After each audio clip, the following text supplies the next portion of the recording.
This video was made possible by Brilliant. Learn something new every day for 20% off by being one of the first 200 people to sign up at brilliant.org/HAI. I've got a question for you. What's the difference between an airplane and a truck? Well, stuff 1,088 people in the back of the plane and you're saving the world, but get pulled over with 1,088 people in the back of your truck and suddenly everyone makes a big commotion. Okay, maybe that was a bad joke, but you know what's also bad? The persecution of Ethiopian Jews. Let me explain. Our story begins in 1991. Neon crop tops were in, Nirvana was all over MTV, the Terminator had just made good on his promise to be back, and the Ethiopian government, led by this guy, Mengistu Haile Mariam, was on the verge of falling as the result of a long-running civil war with Eritrean and Tigrayan rebels. Now, the Mariam government was already bad, like very responsible for famine that caused the deaths of up to 2 million Ethiopians bad, and the toppling of his government was expected to lead to massive instability that would also be bad. And the point is, things in Ethiopia were, really bad and getting worse. All of which is why the people of Israel, which is a nation somewhere in this area that I won't zoom into because there's no way to show its borders and not make some people mad, started to get very worried about the well-being of Ethiopia's sizable Jewish population. Therefore, Israel began to secretly make plans to get the Ethiopian Jews out of Ethiopia and get them to Israel, using airplanes. See where I'm going here? The record for most people on the plane is going to be set when they evacuate the Ethiopian Jews. Do you get that? Come on, this is basic foreshadowing.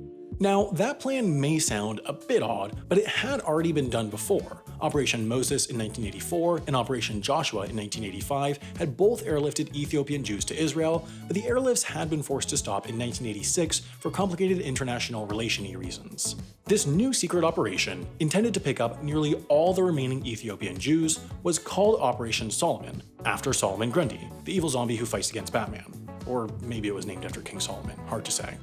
But getting 14,500 people from rural Ethiopia to Israel wouldn't be easy, and it required a lot of preparation. After all, Israel is here, and the Ethiopian Jews lived here in the Gondar region, and the nearest airport was here in Addis Ababa, and all those places are pretty far apart.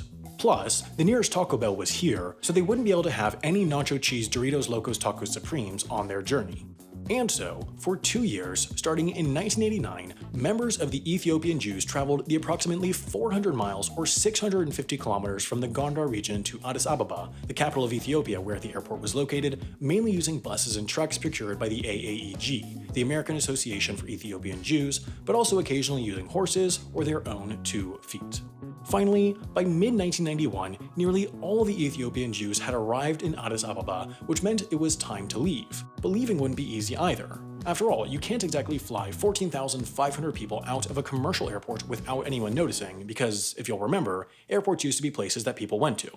To do it, the Israelis would need approval from the Ethiopian government, which required help from the Kentucky Fried Country itself, the United States. For a while, the Ethiopian president had been trying to trade the departure of the Ethiopian Jews for help from the US, and the US was maybe going to give it to them. But then in May 1991, the Ethiopian president fled the nation in exile because of all the war and killing people stuff, and President George H.W. Bush wrote a letter to the new Ethiopian leaders, which got them approval to leave. And so, on May 24, 1991, the Ethiopian Jews began an extraordinary exodus.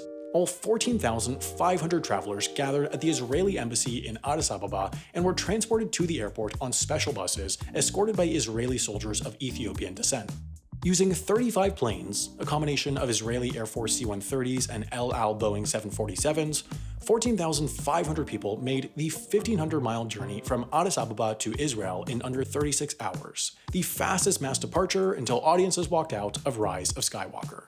There were a total of 40 flights, and among them was an El Al Boeing 747, which set, and still holds, the Guinness World Record for the most passengers on a single plane ever. The total number is commonly cited as 1,088, but it may have been as few as 1,078 and as high as 1,122, including 2 babies who were born over the course of the flight. But the dispute ultimately doesn't matter. Anywhere in the range of consensus would still be the record. Interestingly, these 1,088-ish actually had the option to fly the trip on United Airlines, but they decided that this would be more comfortable. Maybe. Now, normally, a Boeing 747 would carry about 366 passengers, but the additional 700-ish could fit because the passengers were crammed together really tightly, were malnourished because of the aforementioned famine, and because the entire plane had been stripped of all its seats and SkyMall magazines. Ultimately, all 14,500 landed in Tel Aviv, where an enormous celebration broke out because, they did the thing. And when you do the thing, you gotta celebrate. As an interesting side note, this all happened on the Sabbath, which would normally bar observant Jews from traveling, but luckily there's an exception for that when the action would save a life, or in this case, 14,500 lives. If you wanted to understand the physics and math behind how many people you could fit onto an airplane so that it can still fly, you should check out Brilliant, the problem-solving website and app that teaches you STEM concepts with interactive courses that are fun, engaging, and approachable. For example, if you're starting or restarting your math education, Brilliant's new redesigned Mathematical Fundamentals course can teach you algebra, number theory, and logic using illustrations, interactive challenges, and storytelling. Or if you're already a math whiz, you could check out their courses on over 60 other topics, including neural networks, physics, and computational biology. And you can get 20% off when you're one of the first 200 to sign up at brilliant.org/HAI.